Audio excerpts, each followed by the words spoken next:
Bonsoir à chacun.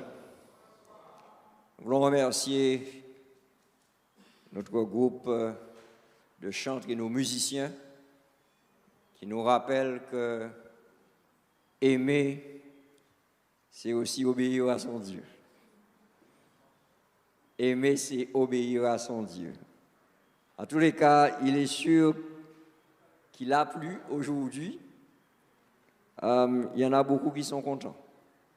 Non? Non? Ceux qui ne sont pas contents, ils ont que du béton chez eux. Parce que si vous avez de la terre chez vous et vous avez la nature, ça rafraîchit. Ça rafraîchit notre terre et le Seigneur, il donne, il ne pense pas à une personne, il pense à tous. Et donc quand il arrose pour que la terre puisse bien sûr être rafraîchie, parce que le Seigneur sait toutes choses. Et il sait quelle sécheresse nous attend jusqu'à septembre. D'accord? Quand on regarde les prévisions, ce n'est pas réjouissant en matière de pluviométrie. Mais nous laissons ça entre les mains du Seigneur et nous nous plaçons sous son parapluie de la grâce. D'accord? Qu'il pleuve ou qu'il ne pleuve pas, sois sous le parapluie de la grâce du Seigneur et tu seras toujours rafraîchi par son amour, par sa bonté, par sa miséricorde.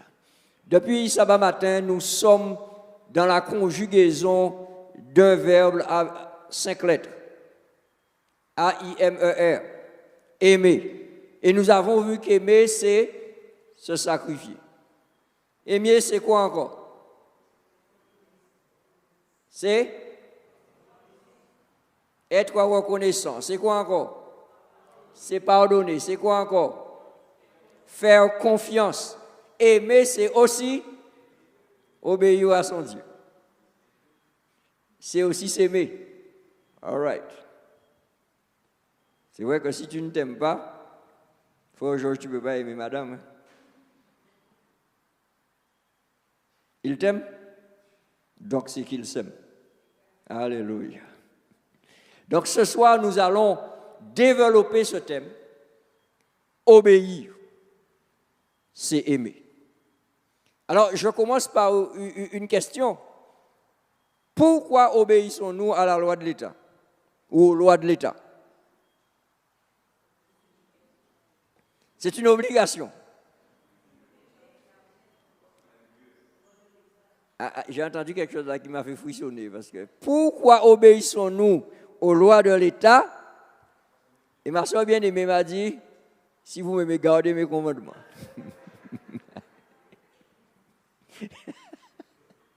Bon, ça veut dire que nous aimons notre État. Alléluia. Je parle de l'État français.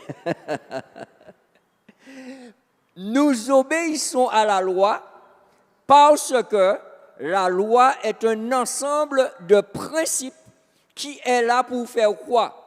Pour maintenir une certaine harmonie dans la société. Parce que s'il n'y a pas de loi dans un État, il y a l'anarchie. Et quand il y a l'anarchie, ça veut dire quoi? Chacun fait. Ok. Je ne sais pas si vous pourrez supporter que quelqu'un rentre chez vous et se serve et le repart. Il ne vous dit même pas bonjour. Comme s'il était chez lui. Non, la loi interdit ce genre d'action. Maintenant, je prends un deuxième exemple. Moi qui suis de formation moniteur auto-école. Pourquoi le conducteur obéit-il au code de la route?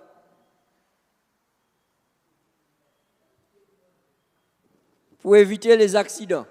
Je croyais qu'on allait d'abord me dire c'est pour éviter les PV. Ouais. Pour éviter les accidents. Quoi encore? Pourquoi je respecte le code de la route?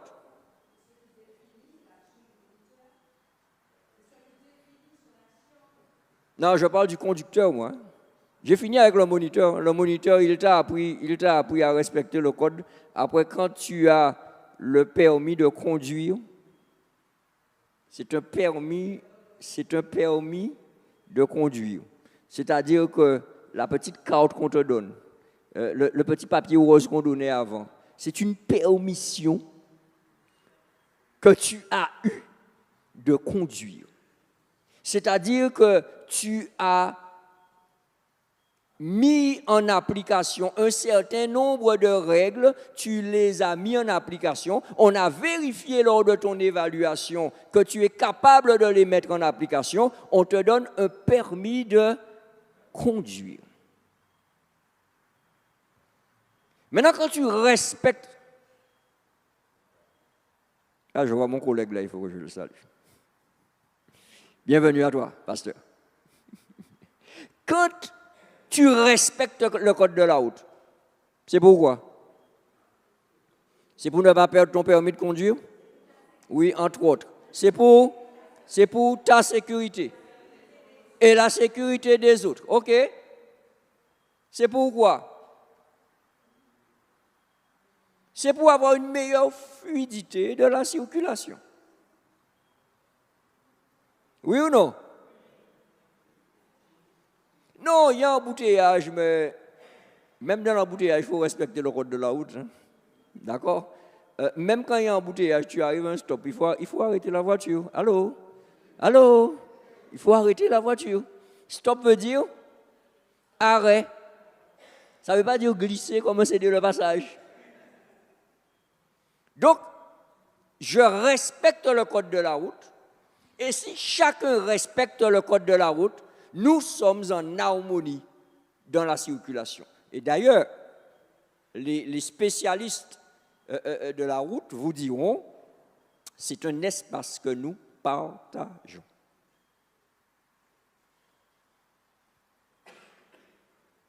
Qui sont les usagers de la route qui doivent respecter le code de la route? Tous ceux qui ont le permis et ceux qui n'ont pas aussi le permis. Allô?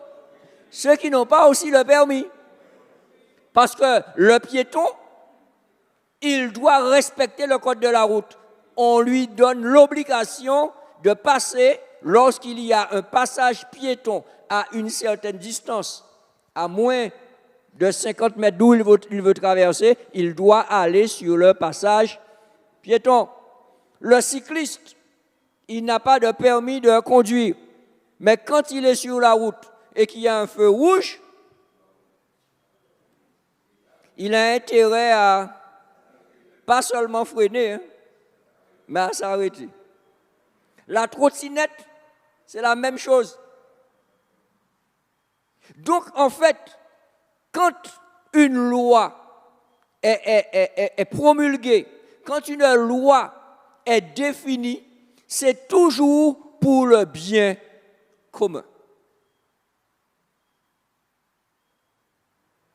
Ça vous va? Maintenant, nous allons rester toujours dans notre dynamique avec la fraîcheur de la vision. Nous déposons maintenant tous nos préconçus adventistes, nous les déposons et nous allons maintenant entrer dans ce moment de méditation pour voir sous un autre angle, sous un angle rafraîchissant, ce que la parole nous dit sur aimer et obéir. Ce soir, nous voulons méditer sur une expérience qui est unique dans la Bible. C'est l'expérience de ce jeune homme qui vient voir Jésus. La Bible nous dit que c'est un jeune homme riche. Et il vient voir Jésus parce qu'il a une question existentielle, une question à conséquences éternelles à poser à Jésus. Et quelle est cette question? Allons dans Marc 10, l'évangile de Saint Marc, le chapitre 10.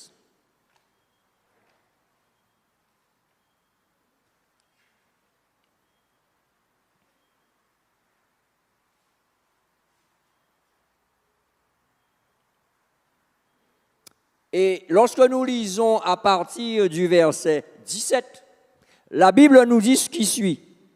Comme Jésus se mettait en chemin, un homme accourut et se jetant à genoux devant lui, « Bon maître », lui demanda-t-il. Voilà la question. Que dois-je faire pour hériter la vie éternelle? Jésus lui dit, pourquoi m'appelles-tu bon? Il n'y a de bon que Dieu seul. Tu connais les commandements. Tu ne commettras point d'adultère. Tu ne tueras point. Tu ne déroberas point. Tu ne diras point de faux témoignages. Tu ne feras point tort à personne. Honore ton père et ta mère. Et au verset 20, il lui répondit, Maître, j'ai observé toutes ces choses dès ma jeunesse. Verset suivant. Jésus, l'ayant regardé, l'aima et lui dit, il te manque une chose. Il te manque une chose. Et Jésus lui dit, va, vends tout ce que tu as. Donne-le aux pauvres et tu auras un trésor dans le ciel. Puis viens et suis-moi. Verset 22. Mais affligé de cette parole, cet homme s'en alla, comment? Tout triste. Pourquoi? Car il avait de grands biens. Prions. Notre Père et notre Dieu, nous avons fait le choix à cette heure, ici, dans cette enceinte, et derrière nos écrans, de prendre un temps pour ouvrir ta parole, découvrir encore une fois le lien existant entre l'amour et l'obéissance. Merci de nous diriger dans ce moment, dans cet instant précieux. Et permets-nous, Seigneur, de glaner chaque détail, chaque élément qui fera sûrement une différence dans notre vie. Et que, Seigneur, au sortir de cette rencontre avec toi, que nous soyons encore plus forts pour t'aimer, plus forts pour t'obéir. Merci des grâces que tu nous fais. En Jésus-Christ, nous t'avons prié. Amen. Amen. Alors, quand on regarde le récit, on se rend compte d'une chose, c'est que ce jeune homme, alors que Jésus est en chemin, il va avoir pratiquement la même attitude que l'exemple que nous avons eu hier. Il va arrêter Jésus. Il va arrêter Jésus en chemin. Et il ne va pas simplement se permettre de l'arrêter. Regardez ce que la Bible dit. Il va se jeter à genoux devant lui. Quand est-ce qu'on se jette à genoux devant quelqu'un? Quand on est dans une position de supplier, oui. Quand on s'incline devant la supériorité de cette personne, quand on reconnaît l'autorité de cette personne. Donc, il va venir et il va faire quoi? Il va se jeter à genoux devant lui et il va lui faire une déclaration. Bon maître, que dois-je faire pour hériter la vie éternelle? Je veux m'arrêter là. Vous avez noté la formulation de la question. J'aimerais que vous puissiez partager avec moi votre ressenti par rapport à la formulation. Bon maître, que dois-je faire pour hériter la vie éternelle? Je suis à votre écoute. Comme d'habitude, chaque soir, j'entends très fort ce que disent ceux qui sont derrière leurs écrans. Mais je veux me focaliser sur ceux qui sont devant moi là maintenant. Bon maître, que dois-je faire pour hériter la vie éternelle? Il y a un problème dans la question de ce jeune homme.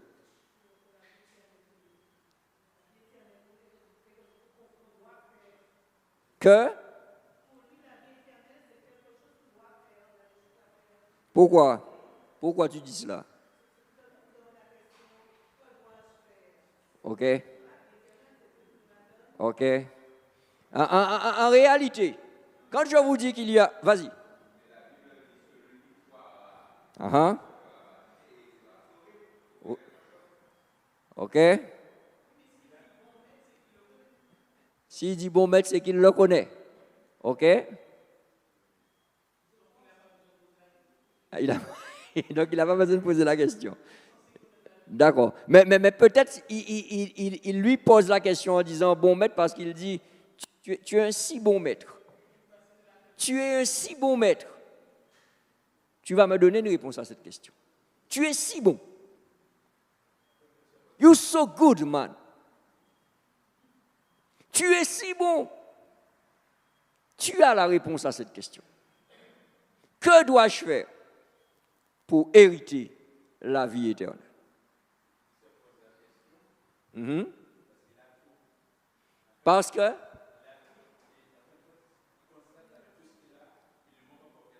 non, frère Georges, mais tu as pris une moto. On est encore à la question. Que dois-je faire pour avoir la vie éternelle? Frère Georges est déjà arrivé à Dillon. Reste avec nous, ne va pas trop vite, Oui.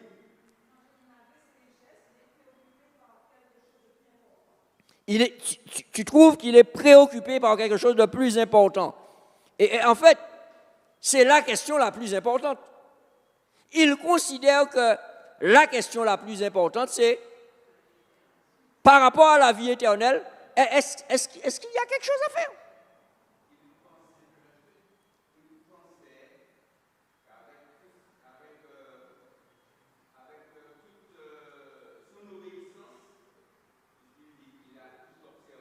Non, toi, tu as pris un scooter.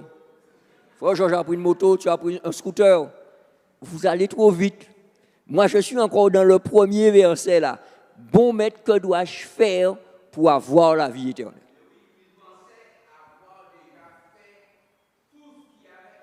D'accord. Tu n'as pas déposé tes préjugés, tes préconçus. Tu ne les as pas déposés. Mais vas-y, continue. OK?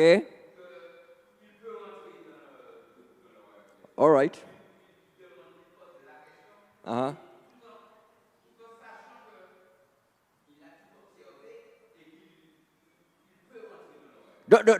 Donc, il y a un problème avec sa question. On a envie de dire que sa question n'a pas de lieu d'être, selon ce que tu dis. C'est-à-dire, on appelle ça en bon français une question rhétorique. C'est à la limite, je te pose la question, mais j'ai la réponse. Et je veux que tu confirmes la réponse. OK. Moi, avec ma vision fraîche, je ne lis pas cette lecture-là. C'est un jeune homme qui est inquiet.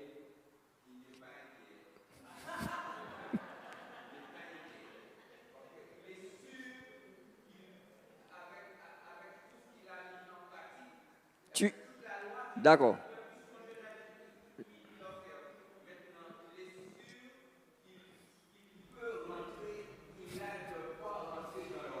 OK.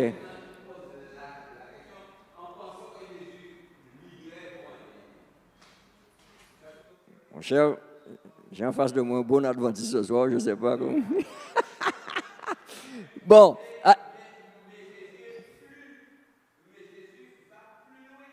Non, mais pourquoi tu veux aller plus loin? Je suis dans le verset 17. Alors je répète, Quand nous venons durant cette semaine de prière, quand nous lisons un texte, déposons tout notre bagage adventiste. Déposons-le. Tout ce que nous connaissons, déposons-le. Essayons d'analyser le texte pour que l'Esprit de Dieu puisse nous accompagner dans une bonne et complète compréhension de ce texte-là. Le jeune homme, il est comme moi. Il est comme toi. Qu'est-ce que tu fais ici ce soir? Tu es là pour quoi? Tu es là pour quoi? Tu es là parce que tu es dans une dynamique de marche vers la cité, le royaume de Dieu. On est d'accord avec cela? Donc, tu es assis là ce soir, d'accord? Mais en même temps, dis-moi de toi à moi, tu es déjà dans le ciel. Tu es encore là. Et donc, même si tu es dans le cheminement, tu as reçu le baptême, tu es en train de progresser, tu as besoin de ce qu'on appelle de certitude. Il veut avoir des certitudes. Il est à la recherche de certitude. C'est-à-dire que je suis sur ma route, Seigneur, mais je veux savoir, est-ce que je suis en train d'avancer sur la voie parallèle ou est-ce que je suis sur la voie que tu me demandes de marcher? Alors je te pose la question, Seigneur. Que dois-je faire pour avoir la vie éternelle? Et c'est intéressant de noter que Jésus est très psychologue. Jésus lui dit, pourquoi m'appelles-tu bon? Il n'y a de bon que Dieu seul. Analysons cette réponse. Qu'est-ce que cette réponse vous dit là?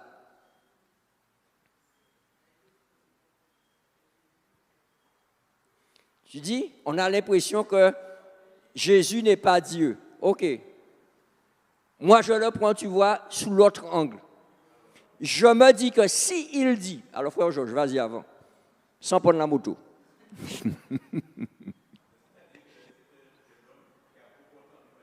Yes.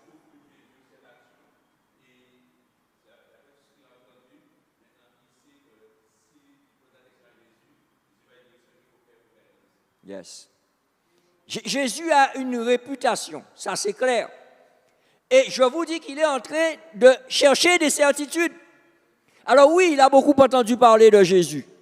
Il sait que Jésus, c'est un rabbi, c'est un maître. Il n'a pas été à l'école des prophètes, mais il enseigne tous ces chefs-là quand il est dans la synagogue. Donc, c'est un maître, c'est le maître. Maintenant, lorsque Jésus lui dit, « Pourquoi m'appelles-tu bon? Il n'y a que Dieu qui soit bon. » Jésus est en train de lui dire, « Donc, tu es en train de me dire, tu reconnais que je suis Dieu. » Pourquoi dis-je cela? Il n'y a pas de réponse de ce jeune homme. Et s'il n'y a pas de réponse, c'est qu'il acquiesce. Il a compris ce que Jésus vient de lui dire. Si tu m'appelles bon, tu fais bien. Parce que seul Dieu est bon. Et je suis Dieu. Donc, on peut aller avec bon maître.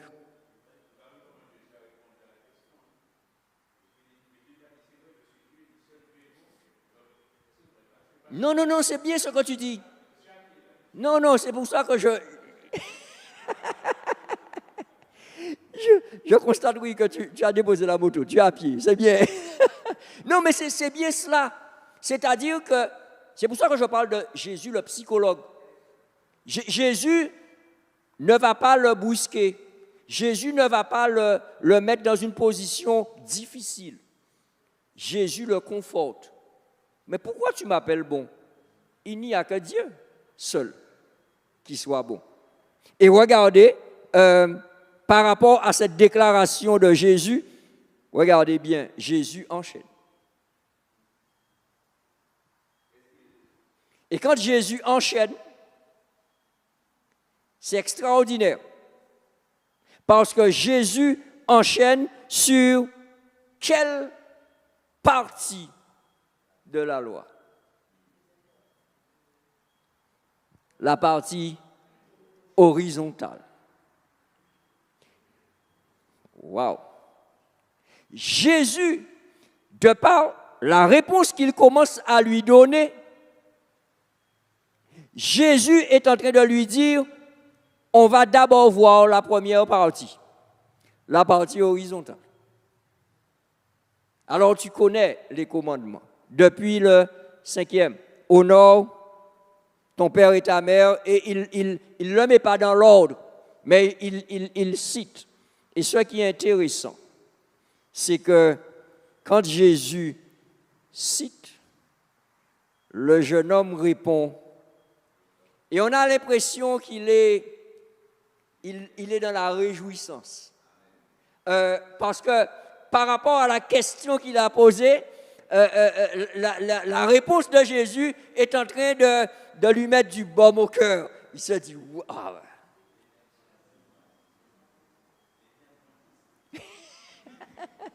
Est-ce qu'il est né adventiste? Oui, c'est un bon adventiste. Et regardez, ce qui est intéressant, c'est que la deuxième fois, il ne répète pas bon maître. Il dit maître, j'ai observé toutes ces choses dès ma jeunesse. Je suis dedans. Adam. Pas Ève. Je suis dedans. Je suis en plein dans le mille. Mais ce qui est intéressant, c'est que Jésus poursuit.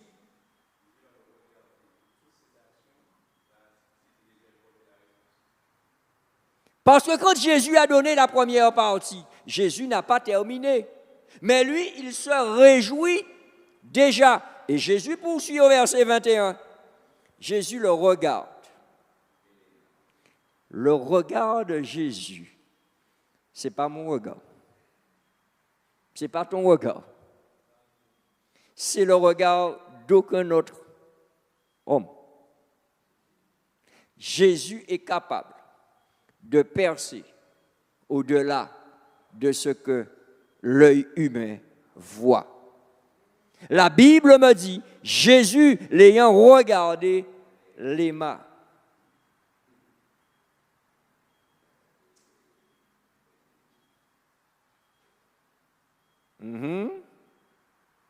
Allô?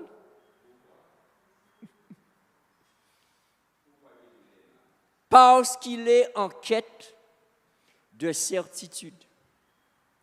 Et comme il est en train de se réjouir, Jésus l'aime. Parce que si Jésus ne l'avait pas aimé, Jésus n'aurait pas dit ce qui venait juste après. Jésus l'aima. Et l'amour de Jésus va l'emmener dans une dynamique. Regardez bien ce que la Bible dit. Jésus lui dit, il te manque une chose.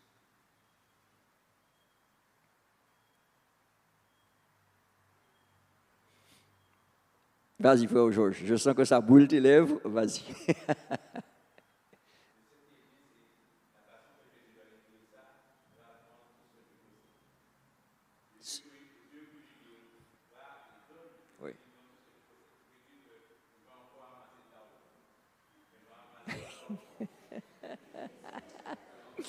Frère Georges a repris sa moto. Frère Georges a repris sa moto. Oui, c'est bien. Garde l'idée parce qu'on va venir dessus. Jésus aime ce jeune homme. Et parce qu'il l'aime, il s'adresse à lui. Et maintenant, vous allez noter que la première fois que Jésus s'adresse à ce jeune homme, il s'adresse à son esprit. Allô? Il dit, tu connais les commandements. Il s'adresse à son esprit. Et la deuxième fois, il aime ce jeune homme, il s'adresse à son cœur. Il te manque une chose.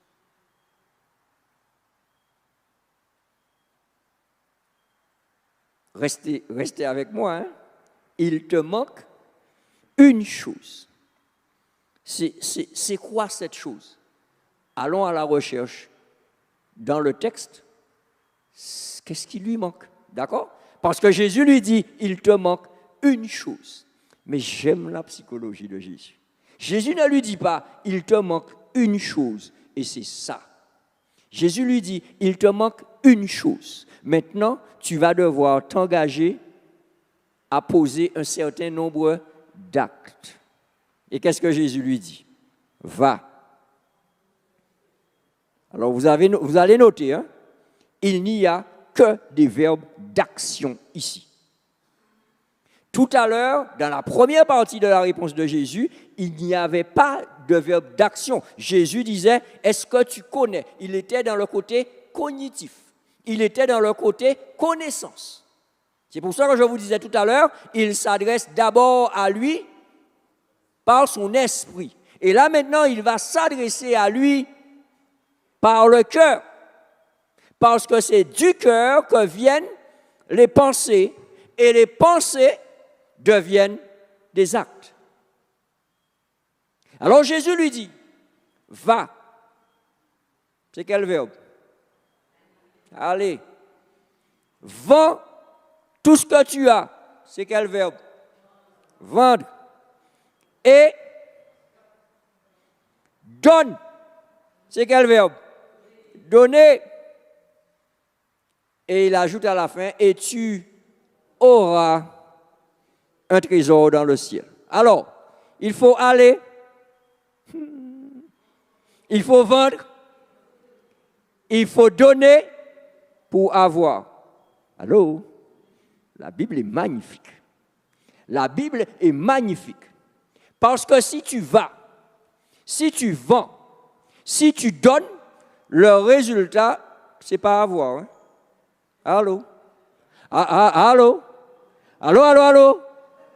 L'équation de Jésus ici est extraordinaire. Il est en train maintenant de travailler le cœur de ce jeune homme. Va, vends, donne, viens, suis-moi et tu auras.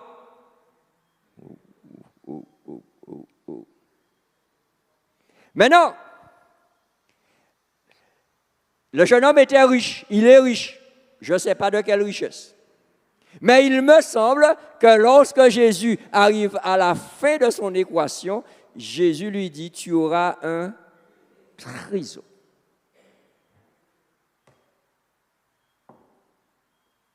Amen. Amen et amen.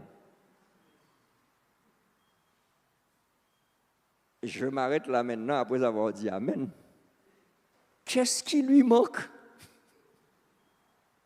Parce que Jésus lui a dit, il te manque une chose. Et regardez la démarche que Jésus l'a invité à faire. Qu'est-ce qui lui manque?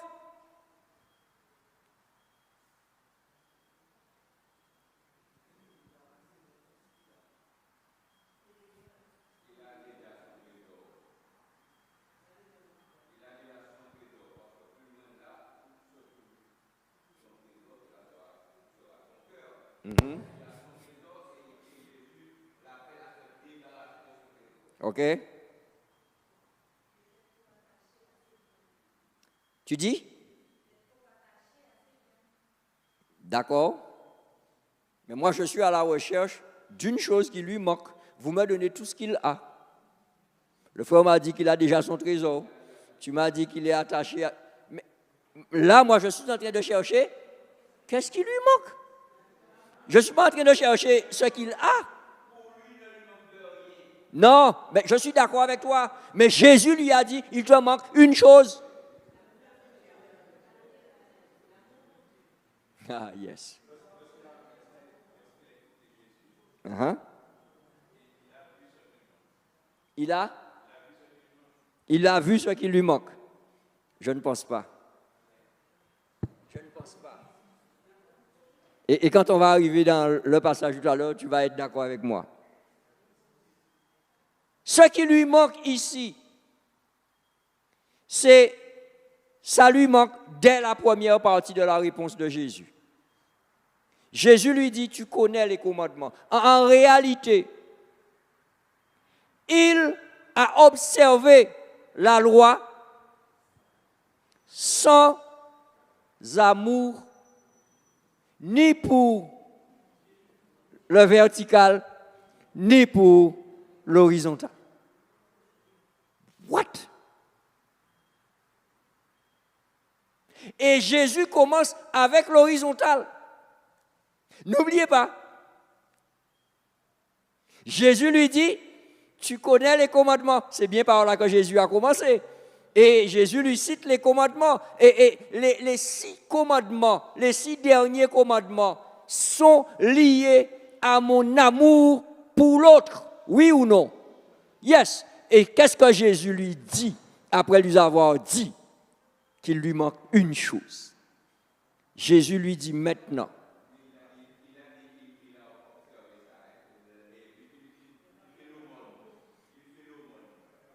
Très bien, mais je suis d'accord avec toi. Il a observé cela. Il ne l'a pas pratiqué. Il l'a observé, il ne l'a pas pratiqué. Il l'a gardé, il n'en a pas fait une réalité.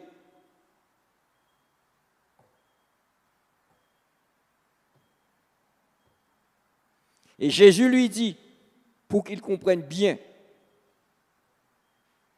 tu as la possibilité de t'amender. Maintenant, va, vends, donne, viens et suis-moi. Et tu auras un trésor dans le ciel. Et la Bible me dit, au verset 22, ce jeune homme est affligé. Jusqu'à maintenant, tout allait bien. La première partie de la réponse de Jésus, il avait 50% de chance d'être dans le royaume. Et quand Jésus poursuit la deuxième partie, et que quand Jésus arrive et lui dit, il lui manque une chose, il se dit, je suis à 90%. Je suis tout prêt. Et quand Jésus lui donne le challenge à relever, c'est trop fort pour lui. La Bible me dit qu'il est affligé de cette parole. Il s'en va tout triste, car il avait de grands biens.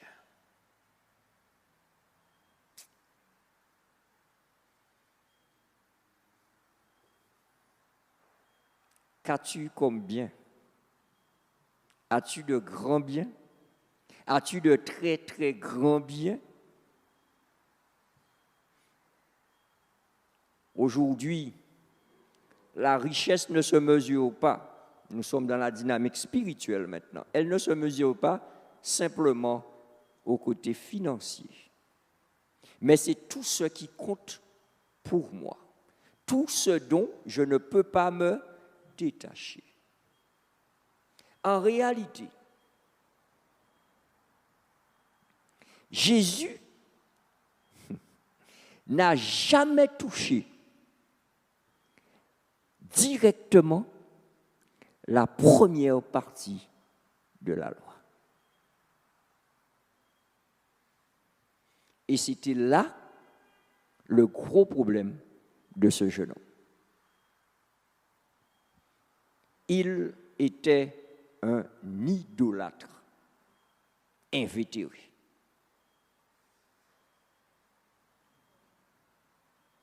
Qu'est-ce que les 3 premières lois disent?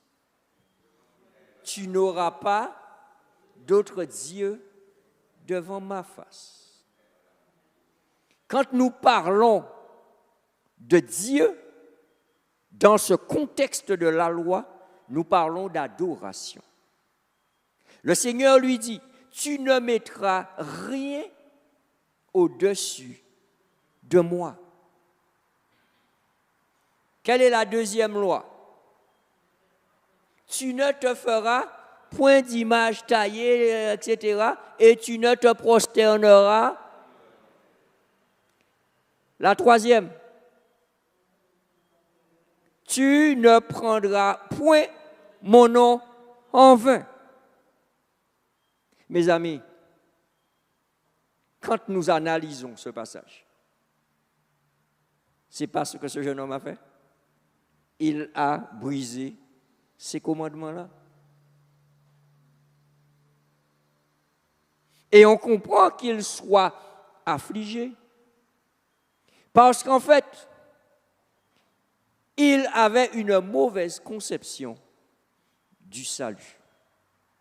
Il avait une mauvaise conception de la vie éternelle.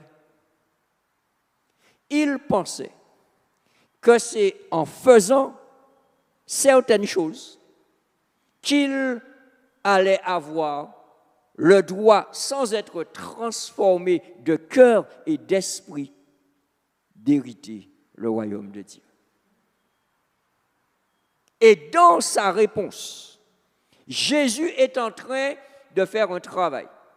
Jésus est en train de lui dire, si tu veux hériter du royaume éternel, il faudra que tu changes de paradigme, de manière de penser, de manière de concevoir les choses.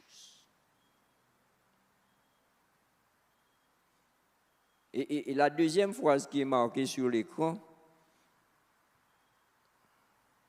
soulignez-la. Si tu veux avoir la vie éternelle, tu dois désapprendre tout ce qu'on t'a appris. Allô? Alors c'est l'exercice que je vous invite à faire depuis samedi matin. Que nous puissions arriver à désapprendre ce qu'on a appris pour laisser le Seigneur nous enseigner. Fraîchement. Parce qu'en réalité, cette mauvaise conception du salut qu'il avait l'a emmené où? L'a emmené à faire en sorte qu'il ait transformé la loi de Dieu, une loi d'amour, il en a fait une loi sans amour. Il a fait de la loi de Dieu simplement une liste de choses à faire ou à ne pas faire.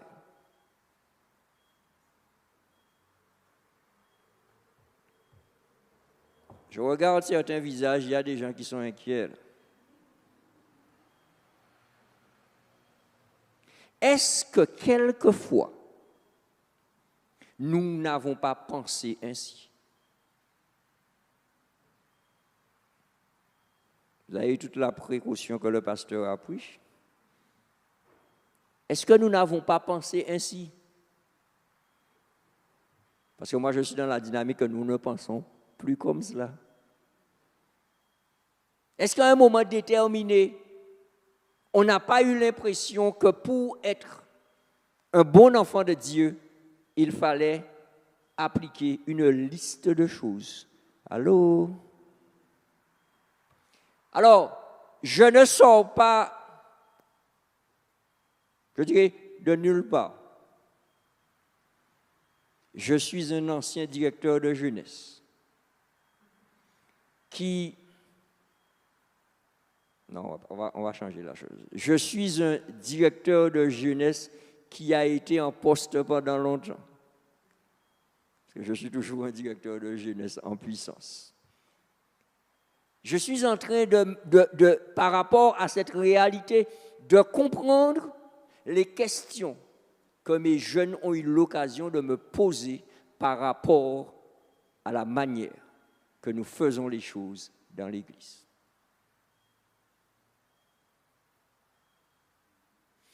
Pour que tu sois sauvé, il faut faire aussi.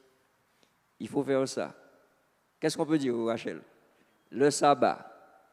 Il faut être bien habillé, il faut... Quoi encore?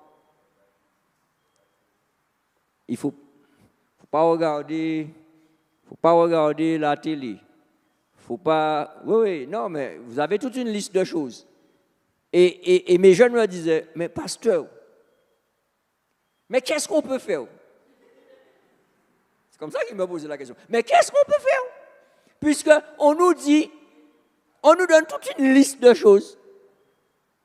Et vous savez, je me suis assis et j'ai dit, Seigneur, tu vas m'aider sur cela, parce que je vais devoir présenter aux jeunes tout ce qu'ils peuvent faire. Et quand j'ai commencé à prêcher la positive attitude, le comportement des jeunes a changé. Parce que tu peux faire plein de choses en tant que jeune, en tant qu'enfant de Dieu. Et quand tu commences à lister ce que tu peux faire, la liste est aussi longue que ce que on te dit que tu ne peux pas faire. Extraordinaire. Sous quel angle vais-je prendre les choses? Et en réalité, il y a une chose que je dois comprendre. C'est que dans mon cheminement avec Dieu, il y a un incontournable. C'est l'amour. Si je n'aime pas, je ne vais pas y arriver. Et j'aime à faire la différence lorsque nous lisons la parole de Dieu. Vous voyez, on dit on garde le sabbat. Tu le gardes. Ouais. Tu le gardes. Et nous sommes devenus tellement gardiens du sabbat que nous avons perdu de vue que le sabbat, ce n'est pas le sabbat qu'il faut adorer, mais il faut adorer le Dieu du sabbat. Et nous sommes arrivés à adorer un jour. Et nous sommes arrivés à garder. On essaye de garder du coucher du soleil au coucher du soleil. Et quand les choses sont difficiles le vendredi après-midi, on essaie de le maintenir là pour pas qu'il descende trop vite parce que je n'ai pas fini ce que j'ai à faire. Et quand le sabbat après-midi est arrivé et que je dois aller faire mes affaires etc., là où vous connaissez, là où tous les adventistes se rencontrent le samedi soir et il n'y a pas suffisamment de place pour se croiser, eh bien quand j'envoie un lasso et je porte mon nez pour y descendre. Voyez, vous rigolez, c'est sérieux. Donc quand le Seigneur me dit qu'il faut faire du sabbat mes délices, si c'est un délice, je ne compte pas, j'apprécie du commencement à la fin. Et quand c'est fini, je dis, waouh, c'est déjà fini. Ouais, qui c'est qui dit ça, le sabbat?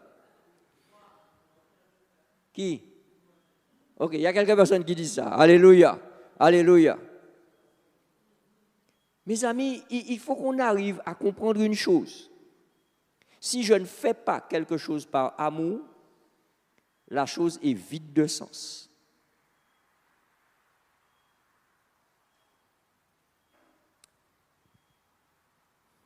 Que te manque-t-il ce soir?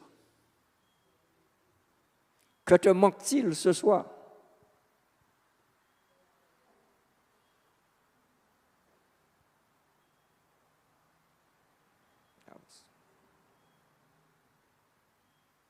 Voilà une question qui mérite réponse. Peut-on observer toute la loi et ne pas avoir la vie éternelle? C'est une question qui mérite réflexion et qui mérite réponse de la part de chacun d'entre nous. Je dois vous donner la réponse? La réponse, vous l'avez déjà. Le texte nous l'a déjà donné. D'accord?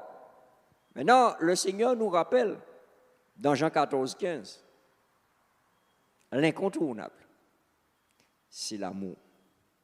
Si vous m'aimez, si vous m'aimez. Quand tu aimes, tu ne fais pas de force. Allô? Quand tu aimes, tu ne te sens pas obligé. Tu le fais avec amour. C'est pour cela que nous les hommes, quand nos femmes nous aiment, on mange bien. On mange bien. Parce que l'épouse prend le temps et elle prépare avec Alléluia. Tu dis, frère Georges?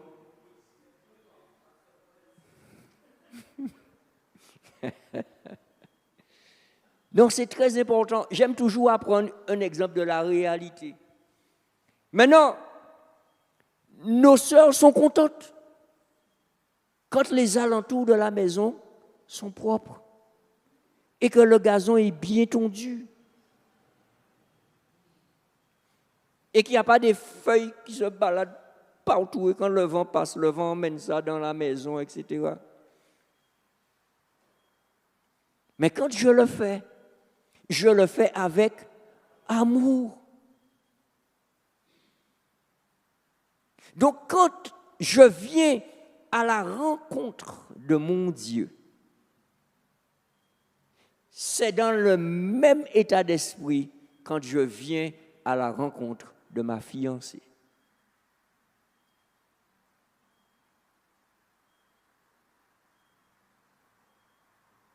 Les gens qui sont mariés, ça fait longtemps là, c'est de vous rappeler. Vous vous rappelez? Tous les jours? Tu te rappelles du nombre d'heures que tu passais, que tu ne comptais pas.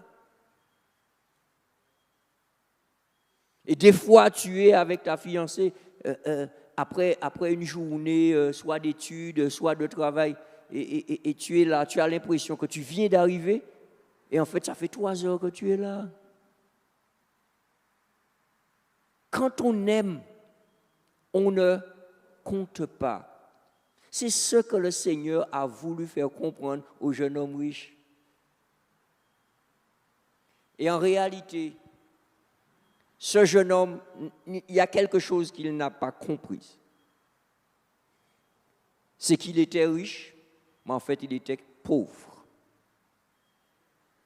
La preuve, sa richesse l'a fait quitter Jésus, affligé et attristé. Alors, je pose une question.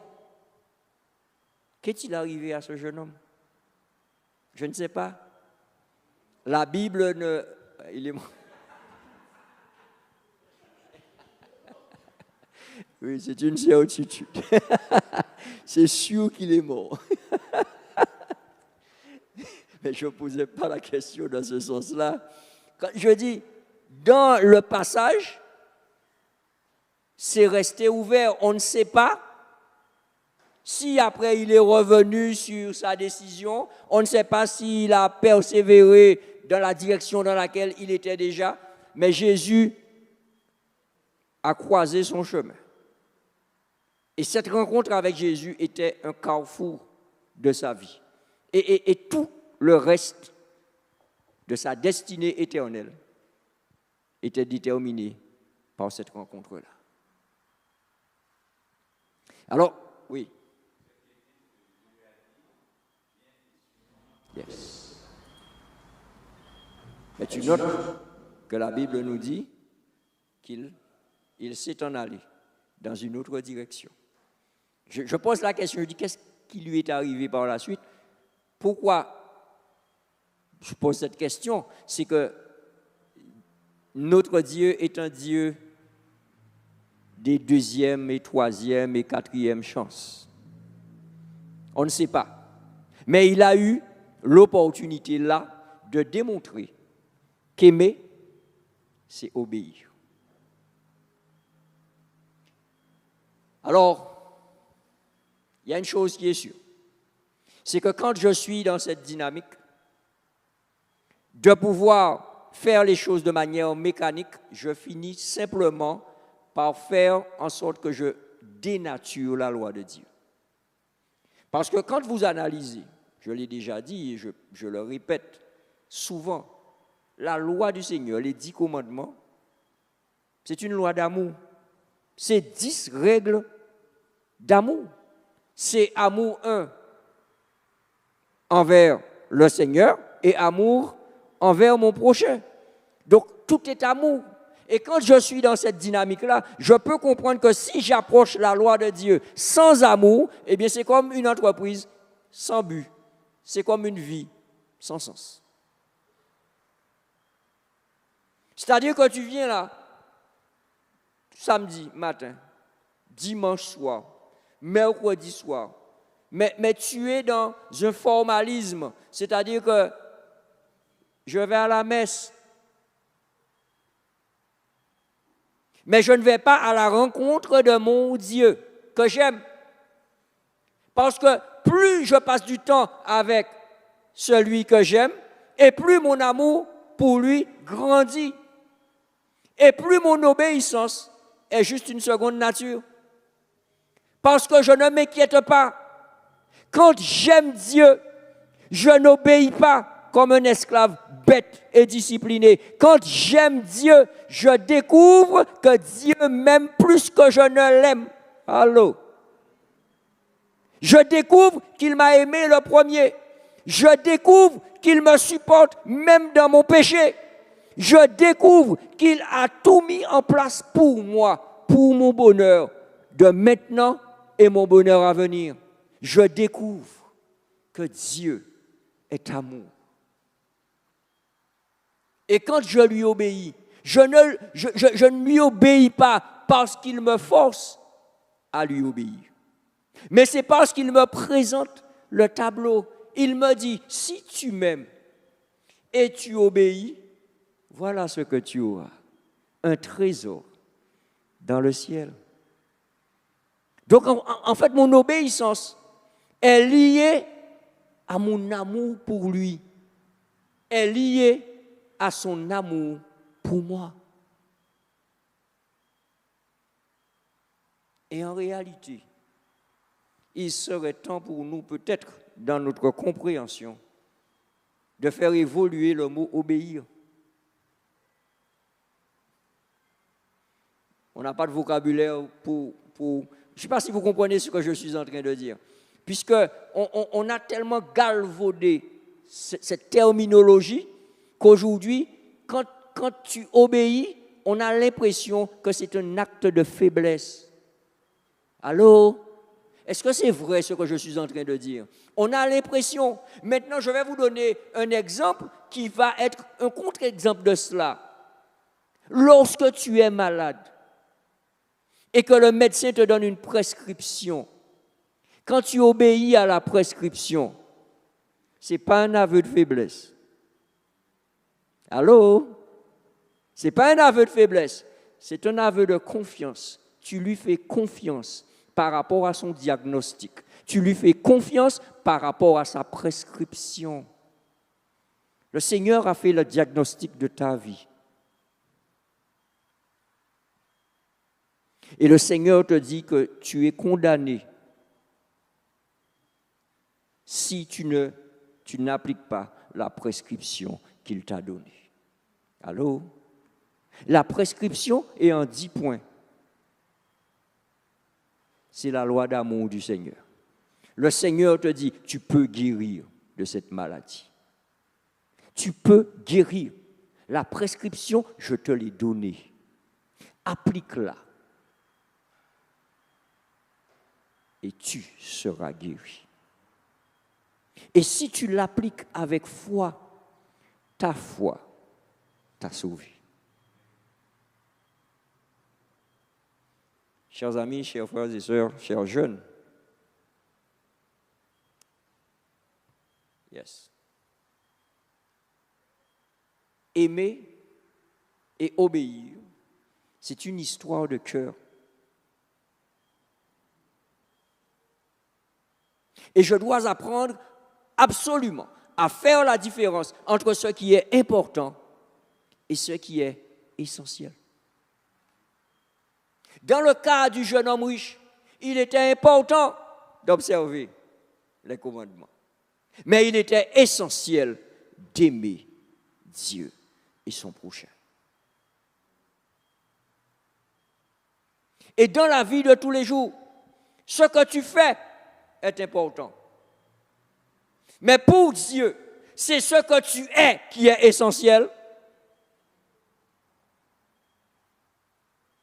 Parce que si c'est ce que tu fais qui est essentiel, tu es en difficulté sérieuse.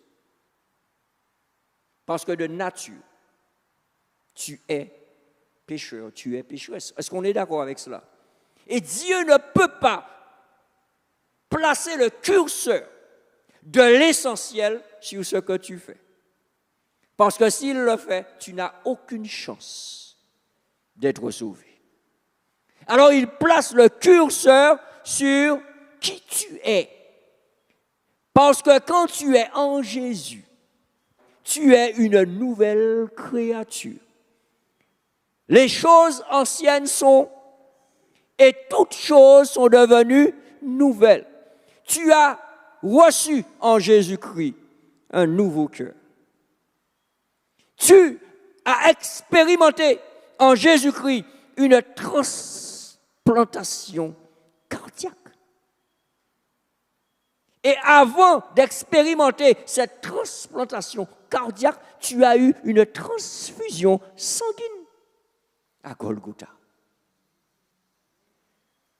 C'est le sang de Jésus qui te donne la vie aujourd'hui. Et je vais aller très loin dans mon analogie. Oui, très loin. Et chaque semaine, tu dois venir te faire dialyser. Chaque sabbat, tu dois venir à la dialyse spirituelle. Te renouveler dans le sang de Jésus.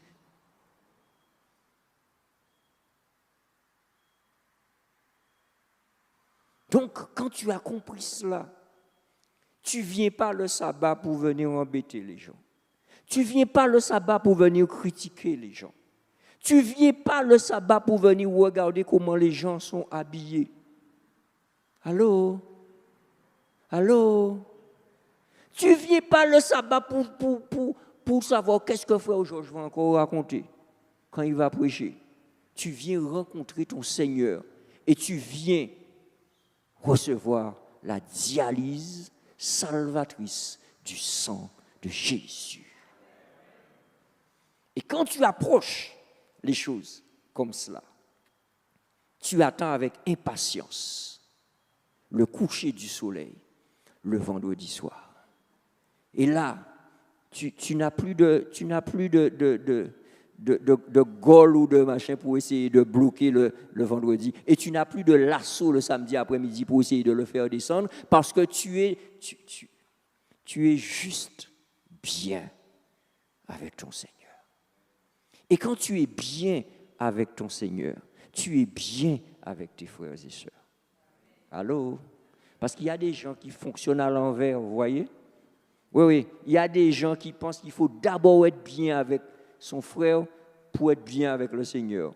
Ouais. Et ouais aussi toute la ligne.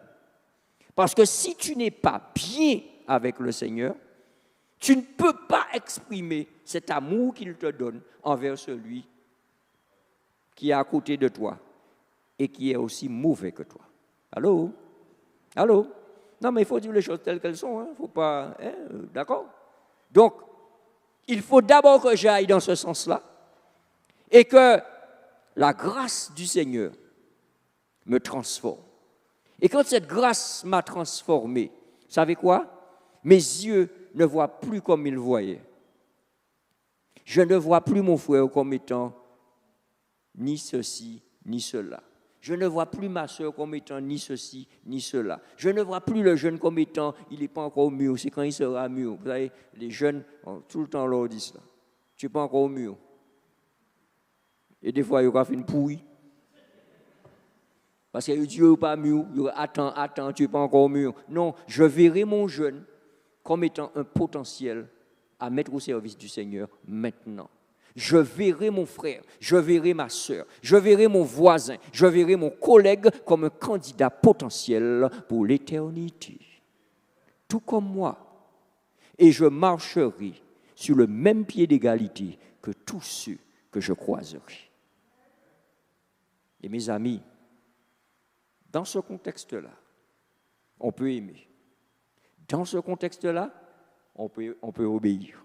Parce qu'on comprend qu'en obéissant, c'est pour notre bien. On comprend qu'en obéissant, on amasse un trésor dans le ciel que personne ne pourra nous ravir. Et ce trésor-là, ni la teigne, ni la rouille n'ont d'effet sur le trésor que le Seigneur est allé me préparer. Alors, ce soir, si tu dois aller, va. Si tu dois vendre, vends. Si tu dois donner, donne. Et après cela, viens à Jésus. Suis-le.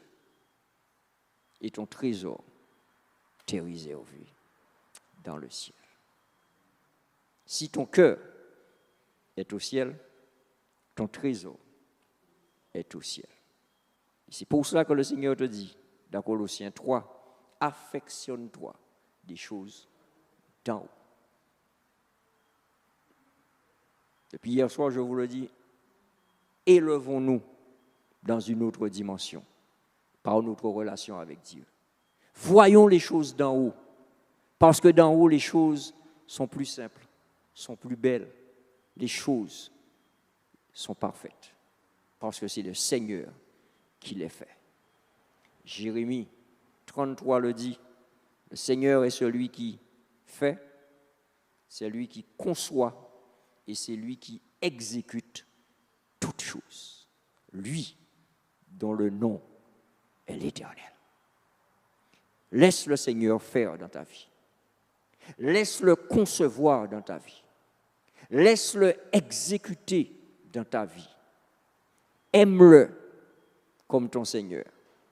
Et obéis à ce qu'il te demande, parce que tout ce qu'il te demande, c'est rien que pour ton bien présent, ton bien futur. Que le Seigneur vous bénisse et vous garde dans cette logique. Cessons d'être des gens riches en action, d'être des gens riches en position, d'être des gens riches en parole, et soyons riches en amour, l'amour de notre Seigneur Jésus-Christ. Et je vous dirai une chose, la richesse, c'est la richesse. En amour, on l'appelle en action. Assurez-vous que vous avez des actions dans la banque de Dieu. Assurez-vous que vous avez des actions dans la banque de Dieu. Parce que ces actions ne font jamais banqueroute. Jamais. Jamais. C'est un dépôt, c'est un investissement sûr et certain. Parce que le plus grand banquier qui existe, c'est bien notre Seigneur. Qu'il nous bénisse et qu'il nous garde. Aimez et obéissez. Demain soir, nous allons nous retrouver et nous allons voir qu'aimer, ça va plus loin qu'obéir. Aimer, c'est adorer. Adorer, c'est pas le chocolat. Adorer, c'est pas la BM X6. Adorer, c'est pas ma femme. Adorer, c'est adorer. Rendez-vous demain soir, que le Seigneur vous bénisse et qu'il vous garde. Entre-temps, nous sommes toujours dans l'amour, nous sommes toujours amoureux, donc nous attendons Rachel et les musiciens et également nos chantres. Nous allons nous tenir debout et nous allons simplement chanter A-M-O-U-R, l'amour de Dieu qui nous invite à l'obéissance.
en confiance. Sois patient, fidèle, fais le sacrifice, et comme Jésus t'aime, obéis à ton Dieu, obéis à ton Dieu, obéis à ton Dieu, obéis à ton Dieu. Oui, notre Seigneur, notre Dieu, nous voulons être dans cette dynamique d'amour et d'obéissance. Nous voulons continuer, Seigneur, à t'aimer toujours plus. Nous voulons continuer aussi à t'obéir toujours plus, car nous savons que c'est le chemin, le passage obligé d'une transformation pour être véritablement accepté dans le royaume éternel de notre Dieu. Merci de nous accompagner, Seigneur, de raccompagner chacun et de nous ramener ici demain soir pour que nous puissions encore une fois, dans l'amour, découvrir comment t'adorer en esprit et en vérité. Renvoie-nous avec ta paix, que ta grâce nous couvre et que le sang de Jésus nous purifie et nous lave. C'est en son nom que nous te prions. Amen. Amen. Bonne soirée à vous. Pendant que vous vous dirigerez vers la sortie, nous reprendrons une dernière fois le chant thème.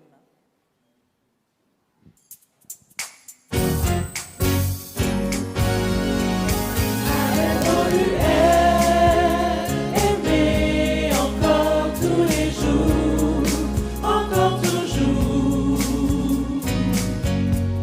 quel que soit le moment.